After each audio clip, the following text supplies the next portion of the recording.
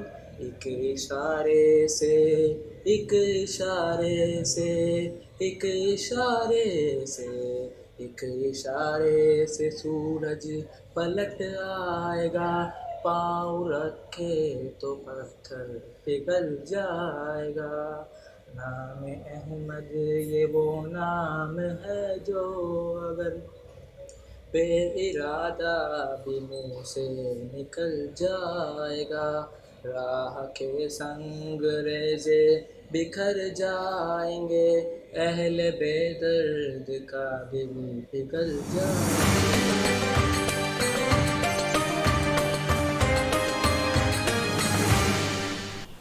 हाजी साहब, ज़कात किन की डीरियानी इन दफ़ा? कोई भी इदारे के जिन जो कम नजर चुनू है पांचो भी तो अक्रोदारो आए OMYS ने पहलोग तो बिरादरी तो बनी तो ईज पढ़ियानु ना कुरान पाक में। हाँ, मगर इन लोगों की जो कम डिसाई न थो ना डिसाई भी नहीं। हाजी साहब, असाजो दारो कम भी करे तो ने बदे जी इज्जत नफ्सो ख्याल भी रखे तो ना मारून जो तमाशो बनाई तो ना पोते जे कम जो। OMYS आला तालीम, इलाज मुआलजो, ज़रूरतमंद लाए राशन, करोड़ों रुपया हर साल खर्च करे तो, लेकिन चुपचाप जो इनकम जो हक भी आए। इन तरीके से कम करने से अखरो नुकसान ज़रूर थिए तो कम नज़र ना आए चिनू। लेकिन हाजी साहब, हिसाब किताब तो नज़र अचे तो ना।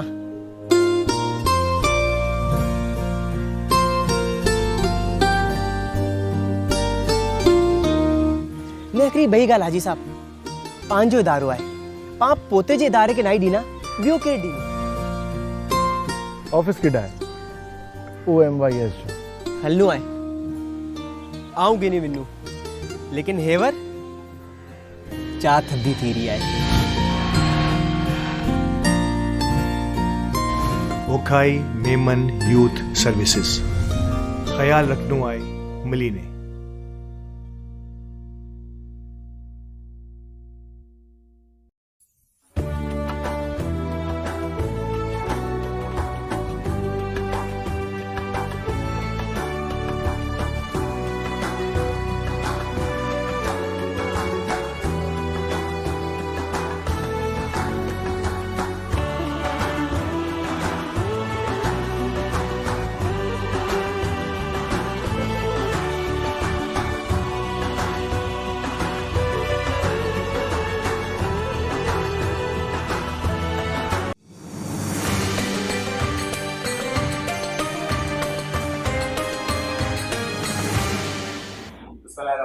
अस्सलाम खुश आमदीद तोहफ़ा रमज़ान में हमारे साथ आज दो बड़े ही अजीम हस्तियाँ मौजूद हैं जो जमात से ताल्लुक़ रखती हैं।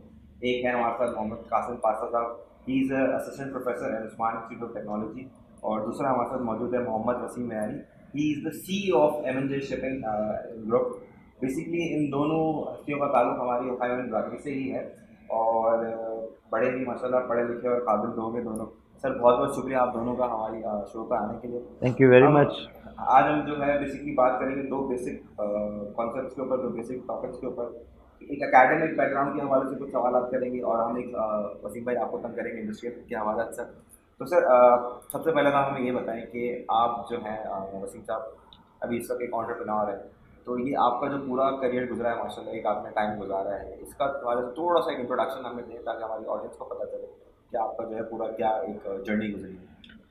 सबसे पहले बिस्मिल्लाहिर्रहमानिर्रहीम, thank you very much for inviting us and then हमें एक मौका दिया अपने एक्सपीरियंस को शेयर करने का।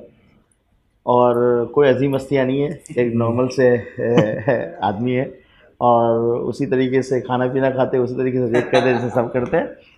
हाँ, वालिदैन की दुआओं से। और मैं एक शॉर्ट बात करूँगा इस बात पे एंड देन पूरा अपना करियर स्टार्ट करूँगा कि इंसान की सक्सेस अगर इंसान खुद समझता है कि मेरी काबिलियत और सलाहियत है तो वो इस वक्त बहुत बड़ी गलतफहमी में। मेरा ये बिलीव है कि इंसान के 80% या 70% उसका अपने लक और अल्लाह पाक की एक फजल करम है, 10 to 15% वालिदैन की दुआएं हैं और 5% ये है कि भाई अल्लाह पाक आपको स्पून मुंह में नहीं डालेगा, उसके लिए आपको एफ़र्ट करनी पड़ेगी। पानी का गिलास भी आपको ग्रिप करके उठा के पीना पड़ता है, ऐसे कोई नहीं डालता। तो वो 5% की एफ़र्ट अगर इंसान ये सोच ले कि मैं खुद ज़ीरो हूँ और वी आर, अगर टीम के साथ मेरी एफ़र्ट है तो वो ही इंसान सक्सेस की तरफ जाता है और चीज़ें। अब मैं थोड़ा सा अपने बारे में बताता हूँ। बैकग्राउंड वही इसी इलाके से ब्राउन बॉर्डर में ओखाई वुमेन हॉस्पिटल में पैदा होते ही और इसी इलाके में ओवरऑल स्कूलिंग की है। सुलेमान मेमोरियल या सेंट मेरी एकेडमी तक मैंने 7th स्टैंडर्ड पास किया है, फिर हुसैन इब्राहिम फाउंडेशन से ही हमने मैट्रिकुलेशंस किए। अल्हम्दुलिल्लाह ये बात ज़रूर थी। इसमें बात कहूँगा कि वसाइल जैसे भी थे लेकिन पढ़ने का एक शौक़ था और उस शौक़ को और ज़्यादा उजागर कर दिया या और ज़्यादा उसको और इसके अंदर इजाफ़ा पैदा कर दिया, वो ओखाई यूथ सर्विसेज है। I was in matriculate and then हमने जो सोशल वर्किंग का जो जज्बा है, जो चीज़ें आई, उससे पढ़ाई का एक पैदा हुआ कि अच्छा यार ये प्रेसिडेंट है, ये फ़लाँ जगह पे बैंकर है, यार ये ट्रेजरर है, ये फ़लाँ जगह पे बैंक है। तो मुझे याद पड़ता है कि उस वक्त सही मायनों में जो हमने सोशल वर्किंग स्टार्ट की वो आसिफ इस्माइल मांगोरिया जब प्रेसिडेंट थे उससे ऑन एंड ऑफ जब चीज़ें शुरू हुई। एंड देन रशीद, हम लोग सब एक सीनियर बैच के थे, रशीद गनात्रा ले लें, फिर इसके बाद जो लोग आए। इंटर और ग्रेजुएशन हमने प्रीमियर कॉलेज से मैंने की है। मेरी एजुकेशन में जो एक फैक्टर है कि मैं 7th क्लास से ही काम कर रहा हूँ। ये लोगों के लिए एक बड़ी इंपॉर्टेंट बात है कि लोग कहते हैं कि भाई आपके पास वसाइल नहीं है, और हाँ वसाइल नहीं, इस वजह से मैंने पान का ठिया लगा लिया, मैं उससे बैठ गया, या मेरे पास तो खाने के पैसे नहीं थे तो अबू या घर वालों ने ध्यान नहीं दिया या हमारे घर में रुझान नहीं था। ये मेरी नज़र में सब बेकार बात है। अगर बिल्कुल बेकार बातें हैं। वसाइल ठीक है एक इम्पॉर्टेंट रोल प्ले करते हैं, लेकिन वसाइल के लिए प्लेटफॉर्म भी है। मुझे याद है आज से 20 साल पहले मैं हायर एजुकेशन के प्लेटफॉर्म पे था, हम बाकायदा लोगों को चीख के बोलते थे कि यार जो पढ़ना चाहता है, अच्छे लेवल पे पढ़ना चाहता है, हम उसको एज अ लोन फंडिंग करते हैं। तो वसाइल तो फिर फाइनेंशियली तो मसला ख़त्म हो गया फिर तो यही है कि आपके अंदर एक चोर बैठा हुआ था, नियत की बात। ग्रेजुएशन करने के बाद चूँकि शुरू से फील्ड में थे, इंडस्ट्री में थे, सो 1999 मुझे याद पड़ता है, ग्रेजुएशन किया और उसी के बाद मैंने आर्टिकलशिप की और इंडस्ट्री में आ गए, टेक्सटाइल इंडस्ट्री में। अल्हम्दुलिल्लाह साथ साथ शौक़ था कंप्यूटर की चीज़ों को करने का। मुझे याद पड़ता है कि मैं रात के वक्त तो कंप्यूटर की असेंबलिंग भी करता था, मदरबोर्ड भी खोल लेता था, उसमें लोगों को बेचता भी था कंप्यूटर बना बना के। चूँकि इंडस्ट्री से ताल्लुक़ था, जॉब थी, तो आईटी के लोग कनेक्टेड थे। याद है कासिम, आपको याद होगा हमने जो ब्लड के मेडिकल कैंप के हवाले से भी कंप्यूटर्स के सिस्टम्स लगाते थे, फिर उसमें सारा वो सिस्टम इंट्रिया करते थे। और कभी कभार कोई भी था तो कोई 8-10 लोगों की हमारी टीम थी, वही डेडिकेटेड टीम। शौक़ था ना कि भाई अच्छा ये लड़के, अच्छा एक बड़ी इंपॉर्टेंट बात बताऊँ, जब आपके अंदर पढ़ने का शौक़ होता है ना, तो आपके जो इर्द गिर्द के लोग हैं, जैसे छोटी सी एग्जाम्पल दूँ, मैं बड़ा प्राउड फील करता हूँ वाहिद ग्रुप के, ये हम 3 लड़कों को खाले जमा नहीं करने देते थे। अच्छा उसके पीछे रीज़न क्या थी, इसके पीछे बड़ी इंटरेस्टिंग बात है। मैंने अभी तस्वीर देखी तो बोले यार तुम सोफिस्टिकेटेड लोग हो, मतलब तुम लोग पढ़ने लगे, तुम टेबल पे बैठो, तुम हमें प्लान बताओ कि किस गली में जाना है, किसकी खाले जमा हो गई, क्या सिस्टम हम करेंगे ना यार। तो जिस तुम्हें जो काम, यानी कहने का मकसद है कि वो हमें बोलते थे कि तुम लेबर वर्क नहीं करो, तुम ऑफिसर वर्क करो। अब लड़के तो 15 थे, 20 थे, सबको क्यों नहीं कहा? इसलिए कि जब हम मीटिंग में बैठते थे तो हम ऐसी ऐसी बातें करते थे तो सब हंसते थे। अब डोर टू डोर कलेक्शन में ऐसा सिस्टम बनाया जाए, इसके ऊपर डेटा लिया जाए, कौन सा घर कहाँ है, किस लेवल पे है, कौन सा फ्लोर है, ज़कात कितनी दी, क्या पैरामीटर है, उसको करंट उसका अफेयर क्या। अब सपोज करो एक बंदा ज़कात दे, एग्जाम्पल दे रहा हूँ एक डेटा के लिए, कि जो 10,000 पिछले साल, आज उसकी कैपेसिटी 1 मिलियन देने की है, तो आप तो देखते हो सर पिछले साल आने की तरह अभी आने दफ़ा डबल करी जो, तो वो डेटा कैसे आएगा आपकी रिसर्च पे, आपकी इंफॉर्मेशन वगैरह। तो हम लोग इस टाइप के लोग थे, बस एजुकेशन की वजह से ये भी फ़ायदा था कि हम मज़े करते थे और मेहनत कोई दूसरा करते थे, और सबसे ज़्यादा आगे भी हम थे। यानी शील्डे भी हम बोलते यार ये बहुत अच्छे लड़के हैं, इनको आगे बढ़ाओ, इनको बोर्ड में लाओ, इनको इलेक्शन में पीछे लाओ। करते करते टेक्सटाइल इंडस्ट्री ज्वाइन की थी, LSM, उसमें तकरीबन 8 साल गुजारे मैंने। बाय प्रोफेशन में फ़ाइनेंस पे था और अल्हम्दुलिल्लाह वहाँ असिस्टेंट मैनेजर मैंने रिज़ाइन किया और सिस्टम इम्प्लीमेंटेशन पूरी कंपनी की टेक्सटाइल की अल्हम्दुलिल्लाह अल्लाह पाक ने करवाई। फिर फूड इंडस्ट्री में आ गया। फूड इंडस्ट्री में भी पाकिस्तान और तुर्किश जॉइंट वेंचर जो बड़ा नाम है, यूँ तो मैंने 2-3 इंडस्ट्री गुजारी, जैसे पटेल ग्रुप में मैं रहा हूँ, फिर UG उलकर है जो तुर्किश कंपनी थी, मल्टीनेशनल। यानी आप सोचें हिलाल का केक आया नहीं था और हमने हिलाल को उस इंडस्ट्री में डालने वाले, मतलब उलकर, हम लोग से बात उलकर था, उसका ग्राउंड था पूरा।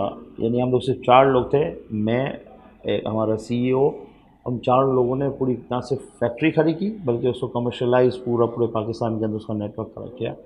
तो उससे एक्सपोजर मिला कि यार FMCG के अंदर किस तरीके से काम होता है, कैसे लोग अपॉइंट किए जाते हैं, क्या उसका इंडस्ट्री का क्या है, प्रोडक्शन क्या होती है, वेस्टेजेस क्या होते हैं, कंटामिनेशन में फिर फैब्रिकेशन क्या होती है, मशीन्स कैसे असम्बल्ड होती हैं, कैसे उसकी वर्किंग होती है, क्या उसकी QC क्या है, फिर फूड साइंसेस क्या है।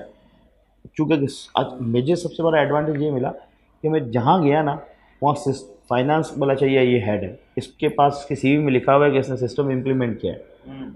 दुनिया का सबसे आसान काम है सॉफ्टवेयर बनाना, कासिम मुझे सेकंड करेंगे। दुनिया का सबसे मुश्किल काम है उसको इम्प्लीमेंट करना। यानी लोग एक यूज़र फ्रेंडली माहौल को क्रिएट करते हैं, उसको इम्प्लीमेंटेशन करना, लोग डाइजेस्ट नहीं करते हैं। तो अल्हम्दुलिल्लाह अल्लाह पाक के एहसान से LSM में सक्सेसफुल इम्प्लीमेंट किया, फिर फूड इंडस्ट्री में इम्प्लीमेंट किया। और फिर मैंने सोचा, चूँकि टाइम की शॉर्ट है, यूँ तो बातें बहुत सारी करने की है, तो मैं शॉर्ट बता रहा हूँ कि भाई टेक्सटाइल में एक वक्त गुजार लिया है, फूड इंडस्ट्री में एक वक्त गुजार लिया। और उस वक्त मुझे याद पड़ता है मेरी शादी हुई है 2006 में और मैं 25 ईयर्स ओल्ड था और अल्लाह पाक के एहसान से मुझे कंपनी की तरफ से मतलब मेरा नोकल्टस मिल चुकी थी 25 साल की एज में। हालांकि मैं CA क्वालिफाइड नहीं था, बट चूँकि कि उस वक्त भी 2 चार्टर्ड अकाउंटेंट मेरे अंडर में काम किया, ये इसमें रब का कमाल है। अच्छा उसके पीछे रीज़न बताना चाह रहा हूँ, मकसद ये नहीं है कि मैं को बहुत तोप चीज़ हूँ, मकसद ये कि कुछ लोग CA क्वालिफाइड होने के बावजूद भी उनका वो विजन नहीं होता है, वो सिर्फ रट्टा पर के इंडस्ट्री में आ जाते हैं, उनके पास सर्टिफिकेट होती है। पीछे कॉन्सेप्ट नहीं होता कि भाई अगर आप जिस पोजीशन पे बैठे हैं उसको किस तरीके से लेके चलना है, उसके अंदर क्या और रिक्वायरमेंट्स हैं, क्या आपका दिमाग लगा के लिमिटेड विजन के साथ लोग चलते हैं, कहते हैं ना घोड़े की नाल लगा लेते लोग ऐसे, आपको आगे नजर आ रहा है कि बस इंस्ट्रक्शंस मिल गई है, इसी को फॉलो करना है, दाएं बाएं सब भूलना है। 360 एंगल पे सोचना बहुत ज़रूरी है। और इसके बाद अल्हम्दुलिल्लाह अल्लाह किसी वालिदैन की दुआएं थी कि मैं शिपिंग में आ गया। उस वक्त मैंने सोचा कि शिपिंग इंडस्ट्री में एक वाइट कॉलर जॉब है, सैटरडे संडे ऑफ है, और अब हमने बहुत रगड़ा मजदूरी कर ली मैन्युफैक्चरिंग में 16-16 घंटे काम करके, कोई सोशल लाइफ नहीं थी। फूड इंडस्ट्री में वैसा था। अच्छा, फूड इंडस्ट्री में हुआ कि मैंने ट्रैवलिंग बहुत की। मैं बाई रोड गाड़ी में जाता था पेशावर तक, चूँकि मैं फाइनेंस का बंदा था। अब लोग बोलेंगे यार ये फाइनेंस का बंदा है, इसका क्या काम है। अब चूँकि कि जब आप किस लॉयल्टी के साथ, ऑनेस्टी के साथ जब चीज़ों में घुसते हो तो जो ओनर होता है वो देखता है कि यार ये मेरा की है, ये मेरा एसेट है, तो इसकी जो आंख देखने की है वो किसी और की नहीं हो सकती। तो इसको एक एक करके डिपार्टमेंट में डालो ताकि ये ग्रे एरियाज को फाइंड आउट करेगा, आइडेंटिफाई करेगा, एंड देन उसकी इम्प्लीमेंटेशन के ऊपर एक अपना सोल्यूशन देगा। तो ये मेरी विनिंग कर्व जिसको कहेंगे, या सक्सेस की कह लें, या ये जो मेरे आज अल्लाह पाक ने जो कुछ भी मुझे अता किया हुआ है, उसके पीछे रीज़न ये था कि 360 एंगल पे सोचना। फिर मैंने सोचा कि यार चलो ये दो बड़े स्कोप, अल्हम्दुलिल्लाह आज की डेट में मैं ये वसूख से कह सकता हूँ कॉन्फिडेंस का, अगर मुझे कोई कहे कि यार ये खाली प्लॉट है और इस पर आपने पूरी फूड इंडस्ट्री खड़ी करनी है, तो मैं फूड इंडस्ट्री खड़ी कर सकता हूँ। यानी मशीनरी से लेकर, उसकी रेसिपी से लेकर, उसका बीओ की, उसका बिल ऑफ मटेरियल से लेकर, यानी इवन मैं अगर कहूँ स्नैक इंडस्ट्री, जैसे आप लेस का नाम सुनते हैं, तो मैं लेस जैसी इंडस्ट्री खड़ी कर सकता हूँ एक लेवल पे। अल्हम्दुलिल्लाह इतना कॉन्फिडेंस है।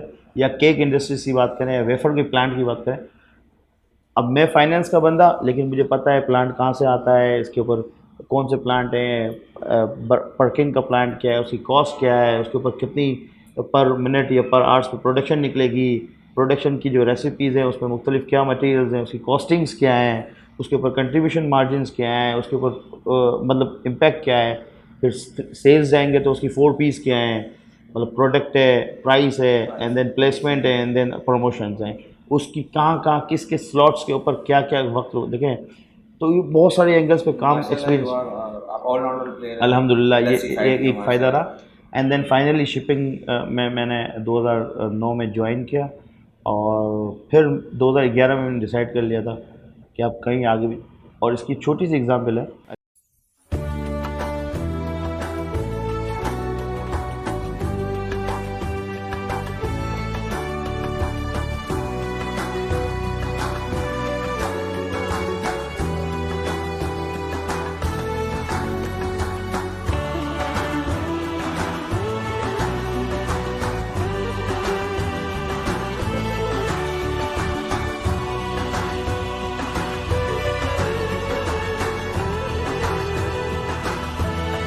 आपको नॉर्मली सीईओ मिलेंगे जिनके बाल नहीं होंगे, या जो 52 साल 55 साल कॉन्सेप्ट है ना, 60 साल का बंदा होगा तो वो 60 साल के बाद आपको बचा क्या। अब आप जो कमाओगे वो अपनी नेक्स्ट जनरेशन के लिए कमा रहे हो, अपनी मेडिसिन के लिए कमाओगे। आज के दौर में यंगस्टर जो बन रहे हैं ना, उनके अंदर ये है कि मैं 35 साल, अल्लाह का शुक्र है, मुझे ये फ़ख्र भी है और वालिदैन की दुआएं भी हैं कि मुझे यंग एंटरप्रेन्योरशिप का अवार्ड भी दिया है यूथ सर्विस की तरफ से कि 36 ईयर्स ओल्ड में मैं एंटरप्रेन्योरशिप,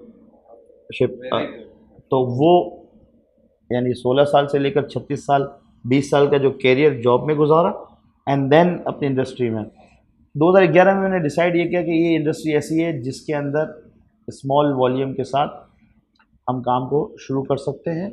बट इस वक्त मैं बिल्कुल इसमें लेमैन हूँ, या जिसको कह लें फाइनेंस मुझे अच्छा आता है, टैक्स अच्छा आता है, सिस्टम अच्छा आता है, बट ओवरऑल प्रोसेस को समझना है।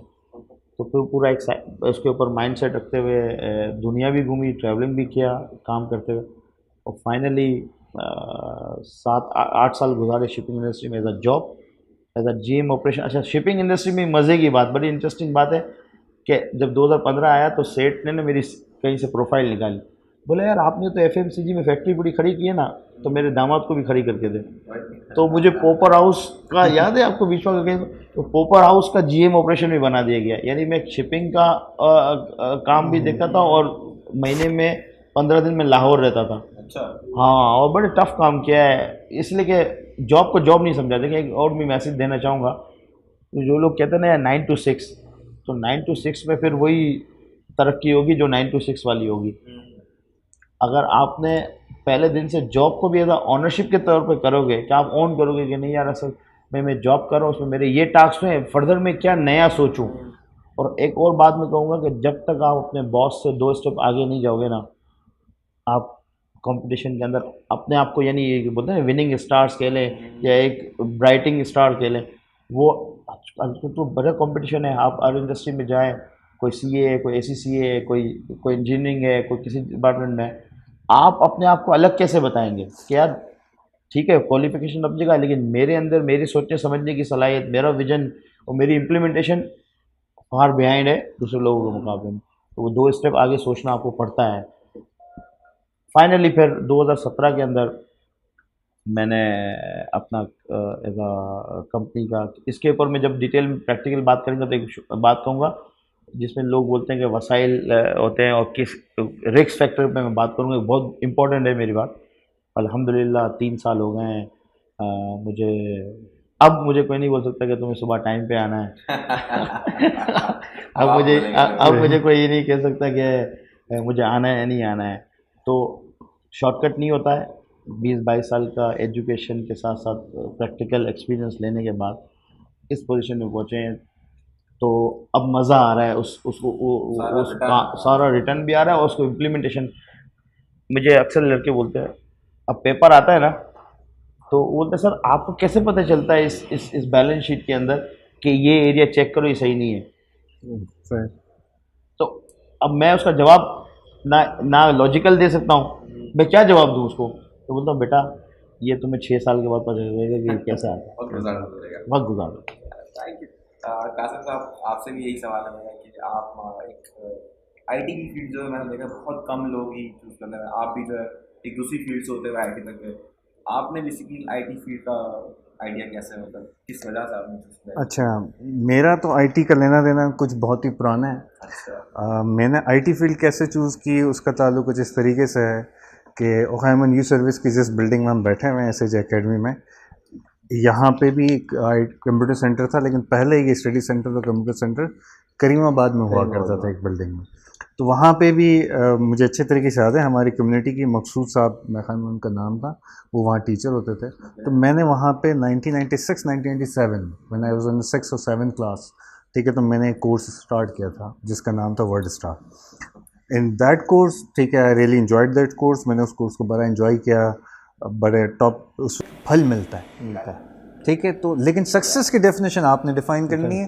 हर बीज से आम नहीं उगेगा, एग्जैक्टली। ठीक है। कोई बीज आम का है, कोई बीज अमरूद का है, कोई बीज धनिए का है। धनिया भी कोई कम अहम चीज़ नहीं है, ठीक है। तो आपने अपनी सक्सेस की डेफिनेशन डिफाइन करनी है। मैं चूँकि टीचिंग से वाबस्ता हूँ तो मिसालें आएंगी ऐसी। अच्छा, वसीम जी, एक थोड़ी सी चीज़ आपसे पूछनी थी कि एंटरप्रेन्योरशिप का कॉन्सेप्ट हमारे यहाँ यही समझा जाता है कि भाई आप जैसे ही अपनी पढ़ाई से फारिग हुए, जैसे ही आपको मौका मिला आपने कारोबार शुरू कर दिया।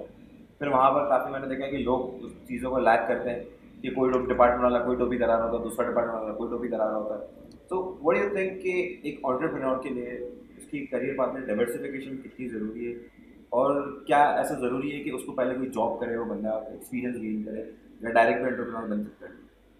देखिए इसके पीछे मतलब 3-4 एग्जांपल्स मौजूद हैं। नंबर 1 बात ये कि जैसे कासिम ने कहा कि हर वक्त एक सिनेरियो आपके सामने होता है, या हर वक्त एक आपके पास सिचुएशन होती है, उसकी बेसिस से फैसला करना होता है आपको।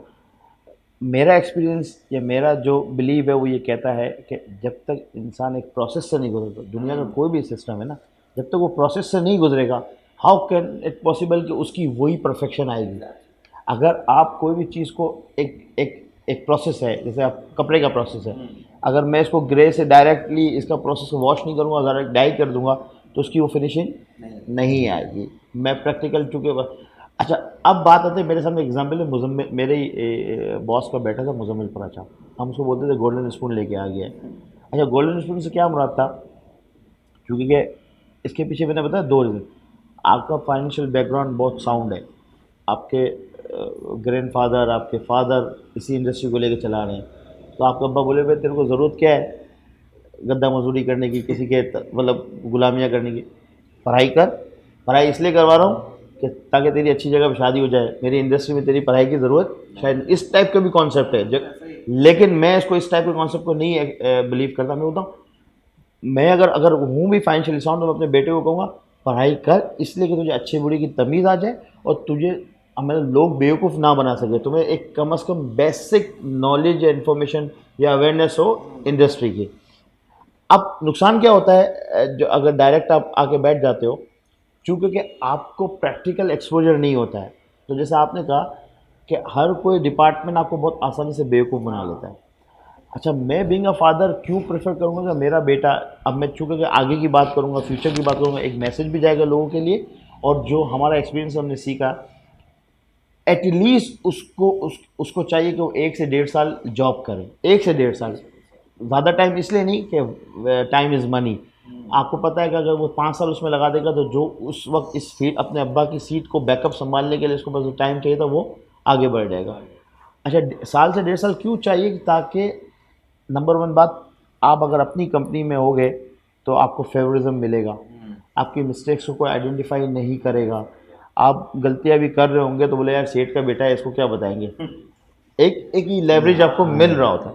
इससे पंगा कौन लेगा, अपनी नौकरी अब जब जॉब कर रहे होते हो तो मैंने बड़े बड़े इंडस्ट्रियलिस्ट के बेटों को, बड़े बड़े यानी बिग शॉट्स को, स्टॉक एक्सचेंज के मेंबर्स को, या इवन बैंकर्स, उनको बैंक में जॉब करते हुए देखा है उनके बेटों को। उनके पीछे रीज़न क्या होती है कि फॉर मैंने तो यहाँ तक देखा है कि अब आपकी इंडस्ट्री है टेक्सटाइल, आप शो नहीं करते अपने बेटे को कि तुम मेरा नाम ले देना, तुम टेक्सटाइल इंडस्ट्रीज़ का ये एक्सपोजर लो, चूँकि कि वो मेरा कॉम्पिटिटर है या वो मेरा कॉम्पिटिटर समझ सकता है अपने आप को, मेरा नाम सुनेगा तो शायद तुम्हें जॉब पे ना रखे, या अगर रख भी लेगा तो तुम्हें लेवरेज देगा कि नहीं यार ये मुरव्वत दे। तो तुम अपनी शनाख्त खुद बनाओ, और अपनी आइडेंटिफिकेशन बनाने के लिए आपको प्रोसेस से गुजरना पड़ेगा।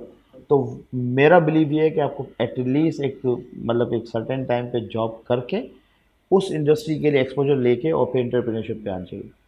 ये तो हो गया उन बच्चों के लिए जिनके बाप दादा पैसे वाले हैं।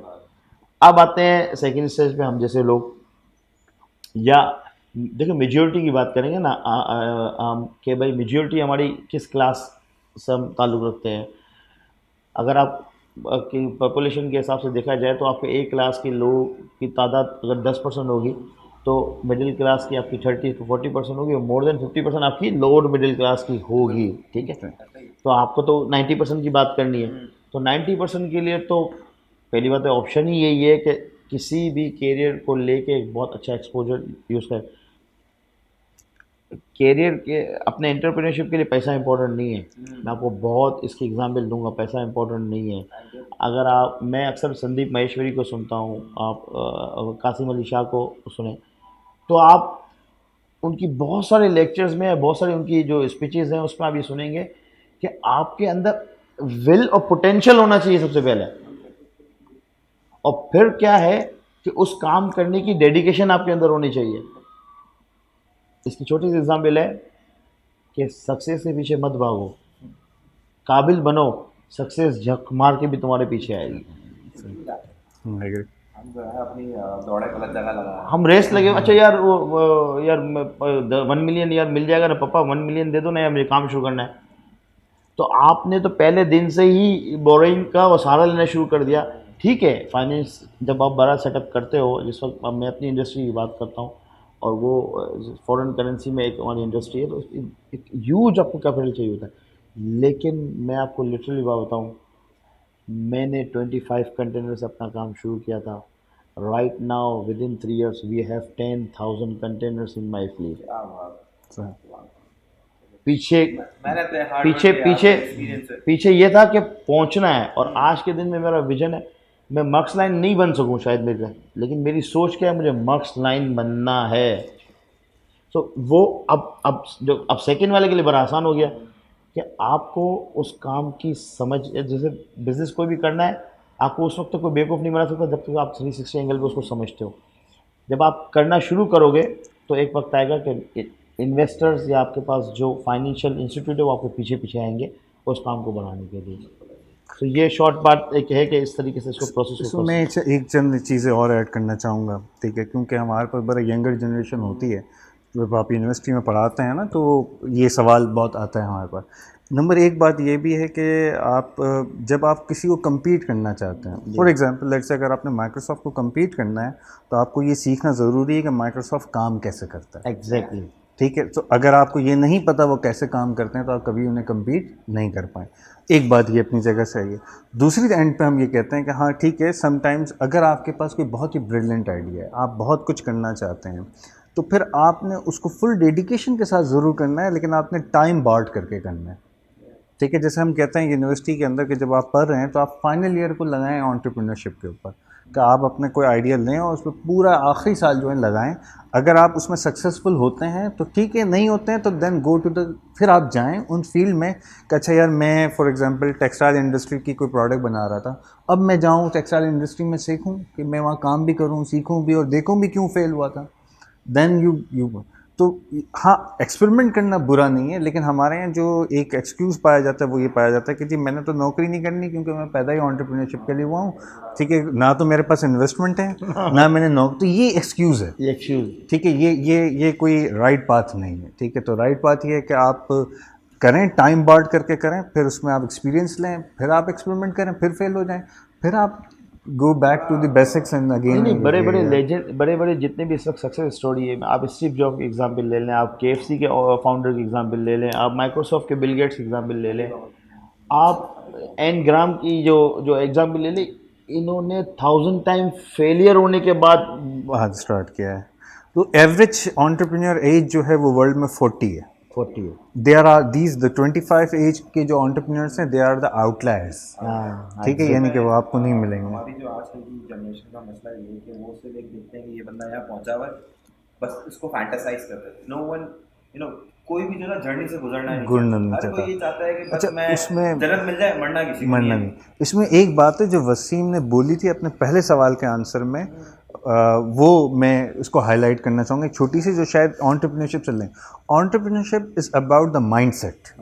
आपने एंटरप्रेन्योरल माइंडसेट अपना आपने आपने सीखना है कि मेरा एंटरप्रेन्योरल माइंडसेट कैसा हो।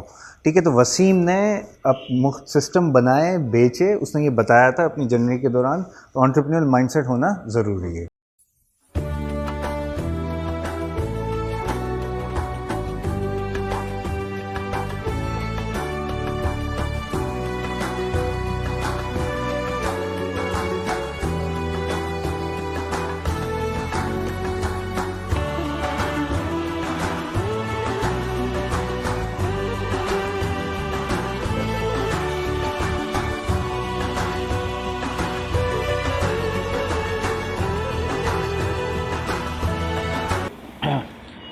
देखिए, इसमें भी अल्टीमेटली 3-4 मुख्तलिफ बातें हैं, इसके जवाब आते हैं।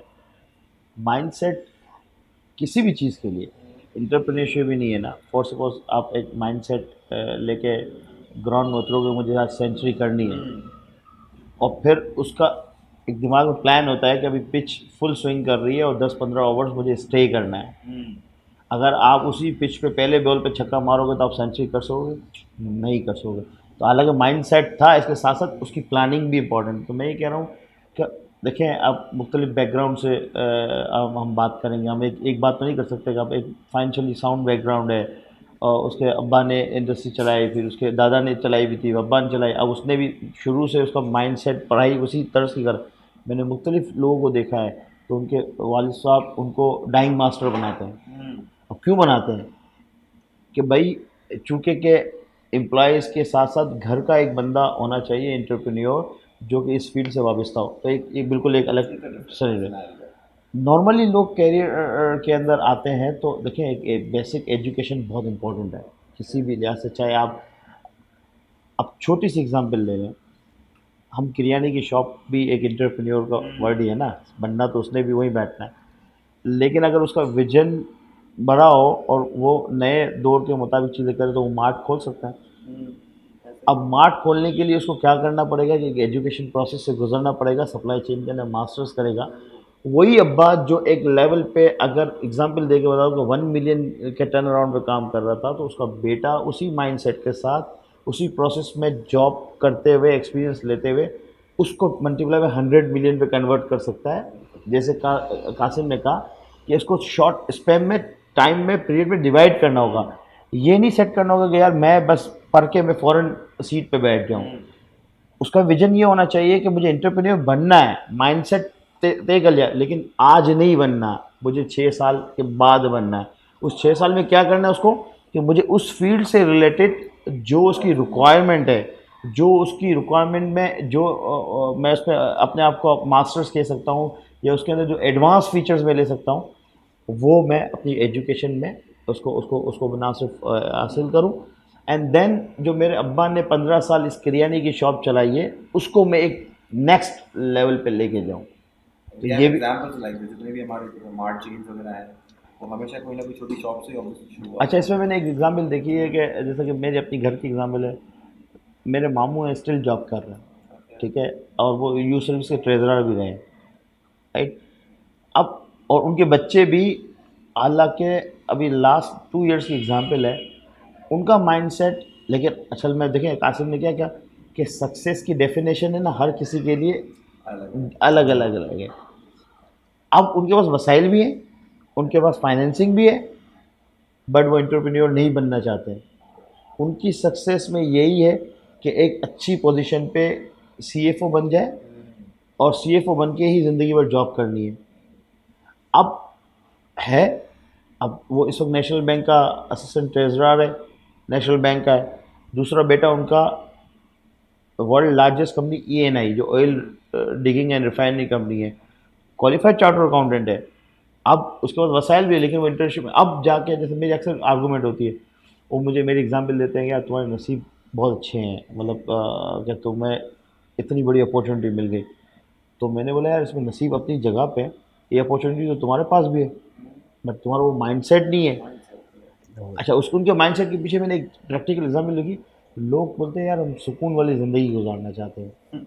इंटरप्रेन्योरशिप आपको शुरू में एक टफ टाइम देती है। देखो 2-3 साल जब स्ट्रक्चर को आप खड़ा करते हो, तो आपको 24/7 काम करना पड़ता है, आपको 360 एंगल पे सोचना पड़ता है, तो आपको वो माइंडसेट सेट नहीं होता। आपने बोला यार मैं कमा रहा हूँ ना, मतलब अब आजकल मैं आई एम रियली सॉरी से, ये जो कासिम को देख के मुझे प्राउड फील होता है कि इसने एजुकेशन इसलिए हासिल नहीं की कि मुझे पैसे कमाने हैं।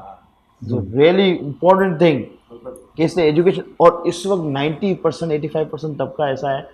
मैं तो उनका अब्बा को कहता हूँ आपने तो इन्वेस्टमेंट कर रहे हो अपने बच्चों को, कमर्शियल इन्वेस्टमेंट है ना भाई, इसको एमबीए बना लोगे तो मैं इस वाले लेवल के लोगों से इसकी शादी भी करा दूंगा, और इसको किसी बैंक में जॉब करा दूंगा, और ये 3-4 लाख, यानी अल्टीमेट गोल क्या है। देखिए हम पढ़ते हैं ऑब्जेक्टिव ओरिएंटेड प्रोग्रामिंग, तो हम सब्जेक्ट लिखने से पहले या उसकी करने से पहले ऑब्जेक्ट डिसाइड करते हैं ना कि हमें बनाना क्या है, हमें इसका इंटरफेस कैसा चाहिए होगा।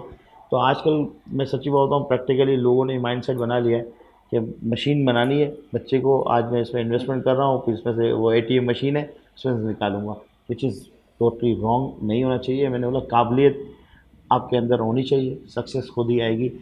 मुझे ये हैरत हुई सुनते हुए, मैं आज कासिम की बात पे, मैंने अभी बात कर रहा था, तो मैं प्राउड फील करता हूँ कि इन्होंने नेक्स्ट जनरेशन के लिए अपने आप को प्रोफेशनलिज्म ज़रूरी है, लेकिन अपने आप को सेल नहीं किया। अच्छा, इसमें बात यही है कि मैं इसी जैसे, क्योंकि मैं आईटी इंडस्ट्री से हूँ, सो आईटी इंडस्ट्री में अभी भी ऐसा है कि if I start working in IT industry I can earn much higher than whatever I am earning at the moment. ठीक है, वो आपको भी पता है, इंडस्ट्री में जो लोग हैं उनको पता है, take it over. And I probably one of those people वो left the industry to join academia. तो ऐसा अकेडमिया में इस वक्त पाकिस्तान का ऐसा है कि या तो वो लोग ज्वाइन करेंगे जिनको जॉब नहीं मिल रही, अनफॉर्चुनेट है लेकिन है, या फिर वो लोग ज्वाइन करेंगे जिनका सक्सेस पैसा ना हो। अब जो आपका वो सवाल है, वो कहते हैं कि लोग क्यों जॉब पे आते हैं होने के बाद, फिर इसके बाद वो एंटरप्रेन्योरशिप पर कन्वर्ट नहीं होते हैं, भले शुरू में जितना जोश हो, सब कुछ हो, लेकिन once they start the job then सब कुछ ख़त्म क्यों हो जाता है। उसकी एक बहुत बड़ा रीज़न कंफर्ट जोन और सक्सेस की डेफिनेशन है। ठीक है, कंफर्ट जोन जो ये बता रहे थे कि आपको अपने कंफर्ट जोन से निकलना पड़ेगा। ठीक है, तो कंफर्ट जोन से निकलने, जब आप कहते हैं यार अब इतनी तनख्वाह मिल रही है, ठीक है, ठीक है, अब और क्या करना है, सब चीज़ें हैं, तो फिर आप बोलते हैं कि एक्स्ट्रा माइल नहीं जाते। Entrepreneurship is more about going extra mile. ठीक है, आपको वो सब कुछ करना पड़ेगा जो सब करने को तैयार नहीं है, तभी आप एंटरप्रेन्योरशिप में, वरना तो आपको एंटरप्रेन्योर की ज़रूरत नहीं है। ठीक है, तो ये एक और दूसरा वो एक जो छोटी सी बात मैं यहाँ ऐड कर दूँ, वो ये कि एंटरप्रेन्योरशिप का सिर्फ मतलब जो है वो ये नहीं होता है कि आपके पास बहुत सारा पैसा आ जाए। हाँ, सक्सेस की जो डेफिनेशन एंटरप्रेन्योर, जो अगर आप यूएस की बात करें तो यूएस में 15% जो एंटरप्रेन्योरशिप का जो वॉल्यूम है ना वो बिग कंपनीज़ हैं। 85% जो एंटरप्रेन्योरशिप है वो छोटी एंटरप्रेन्योरशिप है।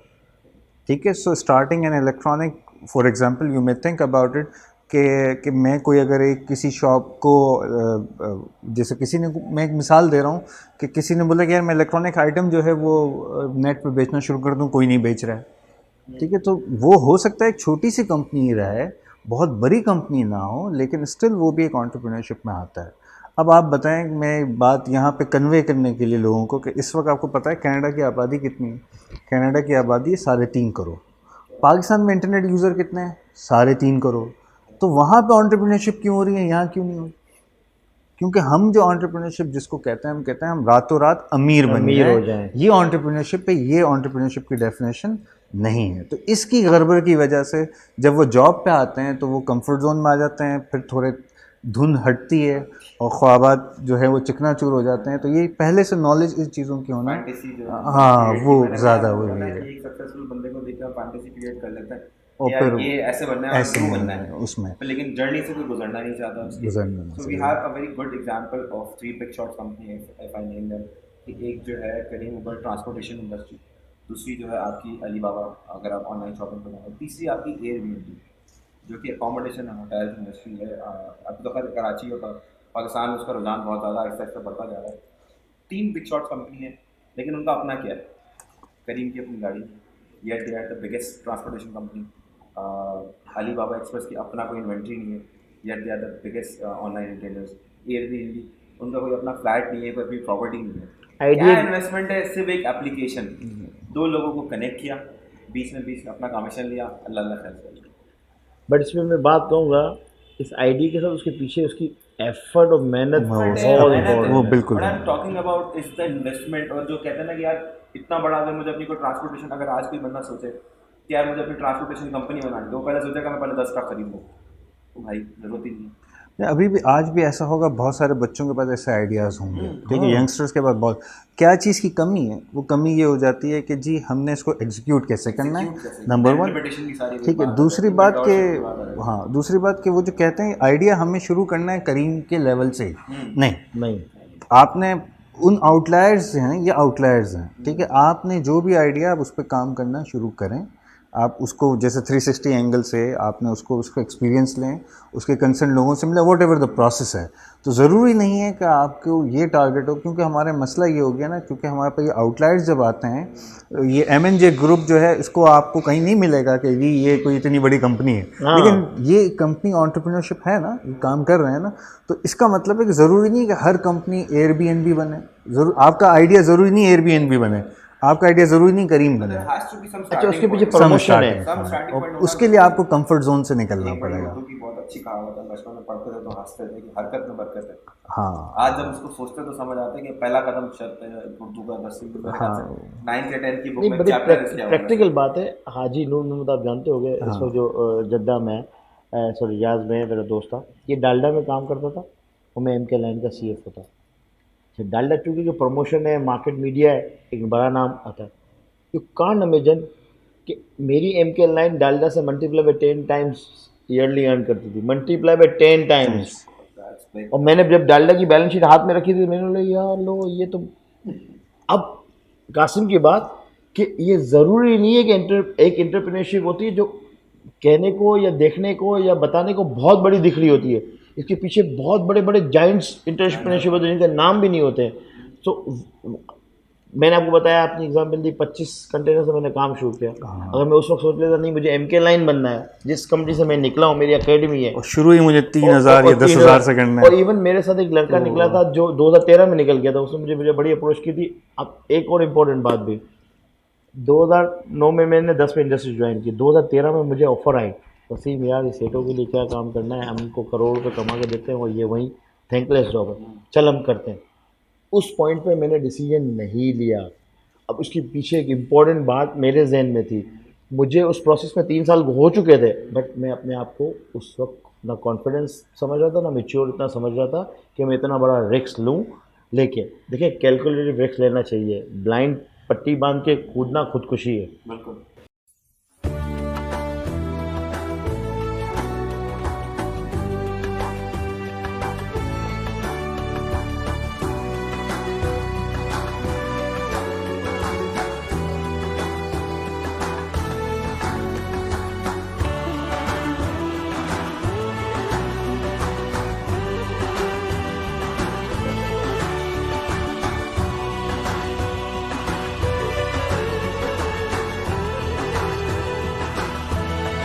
तेरे अंदर बड़ा जिगरा था। अब वो बात सुनोगे आप तो आप हिल जाओगे। मैंने क्या किया था 2017 के एंड में। बताते चले, बस मेरा आपसे अगला सवाल यही है। अगला सवाल आपका है रिस्क पे, अब उसको मैं कनेक्ट कर रहा हूँ। देखिए दुनिया का कोई भी काम ऐसा है ही नहीं जो विदाउट रिस्क हो सकता। छोटी सी एग्जाम्पल दूँ, मैं घर से यहाँ तक आया, इस बात की गारंटी थी कि मैं परफेक्शन के साथ सही पहुँच दूंगा, अल्लाह पाक ने पहुँचा ना। तो आपने रिस्क तो लिया ना, आपने लिफ्ट से नीचे उतरे, देन आपने गाड़ी चलाई, गाड़ी में एक्सीडेंट हो सकता है, चांसेस प्रोबेबिलिटी है। इवन हुज़ूर सल्लल्लाहु अलैहि वसल्लम का तो फरमान ये है कि इंसान की एक सलाम से लेकर दूसरे सलाम तक की भी गारंटी नहीं है। हॉप्स, उम्मीदें, इसी पे चीज़ें प्रोसेस चलती हैं। अब मैं रिस्क फैक्टर की बात करता हूँ। इंटरप्रेन्योरशिप में रिस्क फैक्टर 2017 के स्टार्ट में मैंने ये सोच लिया कि मुझे अब अपना काम करना है। पूरा मैंने 1 साल लगाया प्लानिंग में। मैंने क्या किया, अच्छा इसमें मैं एक मैसेज भी दूंगा उन लड़कों के लिए, उन यंगस्टर के लिए कि बराए करम यार जॉब पे रहते हुए ना कोई दूसरा काम स्टार्ट ना करें। एक तो आपकी रोज़ी भी ख़राब हो जाती है, फिर आप एक अहद करते हो उसके साथ आप डिसऑनेस्टी कर रहे हो कि आप उसी प्लेटफॉर्म पे रहते हुए उसकी चीज़ें यूज़ करते हुए, उसके रिसोर्स यूज़ करते हुए और अपना भी पैरेलल काम शुरू कर देते हो। तो आपको डर क्या होता है कि यार भाई 4 लाख रुपए मेरी तनख्वाह है, या अगर मैं छोटे लेवल की बात करूँ लाख रुपए मेरी तनख्वाह है, तो मेरा घर का खर्चा कैसे चलेगा। तो यहाँ से मैं पैसे लेता रहूँ और मैं साथ साथ अपना सेटअप खड़ा करके इतना खड़ा कर तो फिर मैं रिज़ाइन कर दूँगा। तो वहीं समझो आपका फेलियर है, ये मेरा बिलीव है। क्यों कि जब आप राज़िक मानते हैं अल्लाह को, तो वियर इज़ योर ईमान।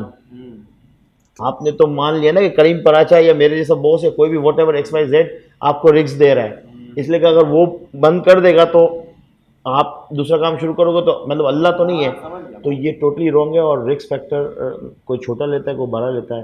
पहले मैं अपनी एग्जांपल बताता हूँ कि एक शख्स है जिसने 20 साल जॉब की और फाइनेंशियल बैकग्राउंड सबके सामने। कासिम ने बताया कि एक बार कैसा था, हम सिंगल रूम में रहते थे, यानी समझो इससे आधा रूम था। मैं 2000 की बात बता रहा हूँ, ज़्यादा पुरानी बात नहीं बता रहा, 2002 की बात बता रहा हूँ। मैं करीमाबाद में 728 में रहता था, इससे आधा रूम था। हमारे घर पे मेहमान आते थे तो हम बाथरूम के पास सोते थे, और उस आधे एक डेडिया रूम जिसको बोलते हैं ना हमारे मेमन में, उसमें हम 7 लोग रहते थे, 2 बहनें, 3 भाई, 5 और 2 अम्मी अब्बू।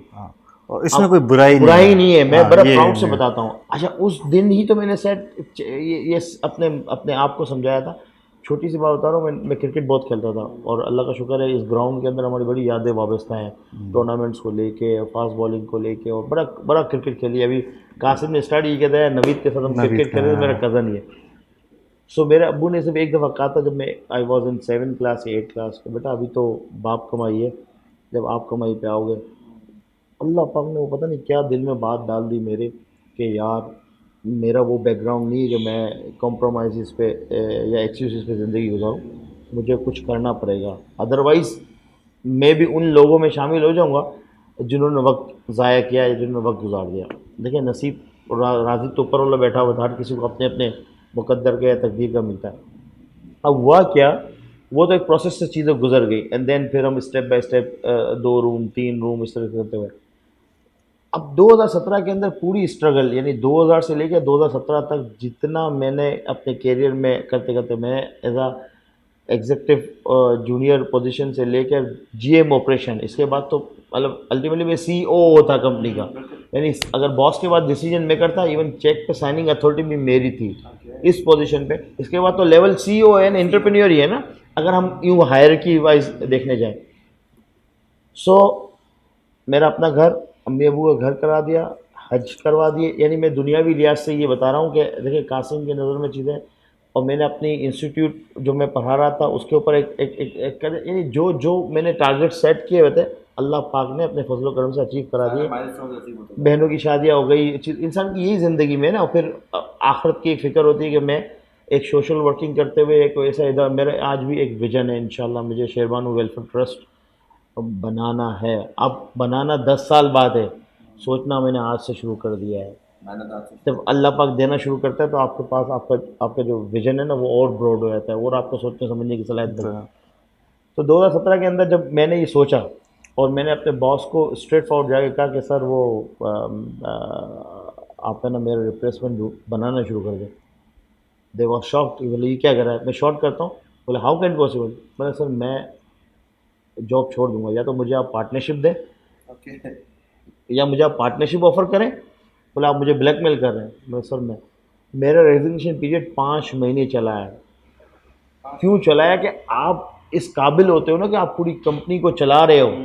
जाहिर सी बात है फूड इंडस्ट्री भी आप देख रहे हो और देन शिपिंग भी देख रहे हो, तो इतनी इंपॉर्टेंस आपकी होती है, इंसान खुद बनाता है।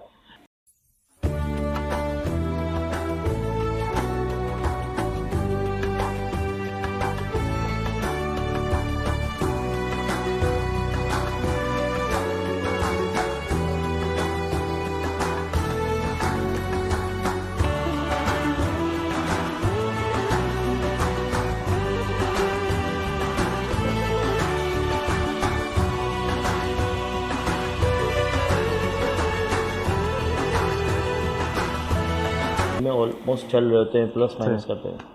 अब मेरे काम की एग्जाम्पल अगर स्टार्ट की जाए तो वो $1 मिलियन का एक प्रोजेक्ट का कॉन्सेप्ट रखा था। मतलब आज मेरी कंपनी की वर्थ $20 मिलियन की है, तो इस बिग, मतलब पाकिस्तान की नॉर्मल इंडस्ट्री के मुकाबले। बट मैंने स्टार्ट लिया था वही $50,000 से, और वो मैंने जो रिस्क फैक्टर लिया, आप लोग बोलते हैं, मैंने अपना घर बेचा और अपनी अम्मी अब्बू का घर बेचा, और आगे हम रेंट पे। अब यही कितना बड़ा रिस्क होता है, ज़िंदगी भर की जमा पूंजी क्या है, ये एसेट ही था ना।